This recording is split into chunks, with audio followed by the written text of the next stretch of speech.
xibaar yu wér te wóor ca tàng ba abonnez-vous pour ngeen di mën di jot suñuy vidéo.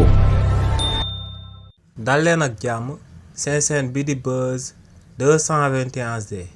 ki di Madiambal Diagne da ko personnalité politique bu kenn doon présenté ci réew mi di Sénégal waaye tamit daal di nekk patron de presse di jiital groupe de presse bi ñu dippee Avenir Communication ginnaaw ba kii di Serigne Bassirou Gueye di akub journaliste waaye tamit daal di nekk akub patron de presse di jiital groupe de presse bi ñu dippee Yoor kookee ginnaaw ba mu amalee akub article daal di koy jëmale ci jafe-jafe yi nga xam ne moom la journal classique yi nekk di dund ci réewu Sénégal kookee di Madiambal Diagne daal dina ko ciy song waaye tamit daal di songaale régime bu bees bu daal di nekk ci bopp réew mi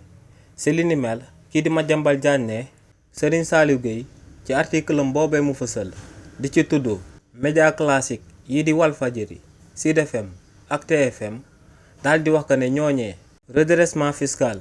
bu état bi di amal seen kaw lañ àttanut waaye tamit ñooñee mënuñoo daal di adopté wu ci numérique bi nga xam ne léegi dafa daal di gane si monde médiatique bi. kii di Madiambal Diagne ne Serigne Saliou Gueye daa amal article boobee ngir daal di xoñoñal waaye tamit daal di ñaawal média classique yooyee nga xam ne bépp journaliste bu diiñ danga leen a war a daal di tàgg waaye waroo leen a daal di ŋàññ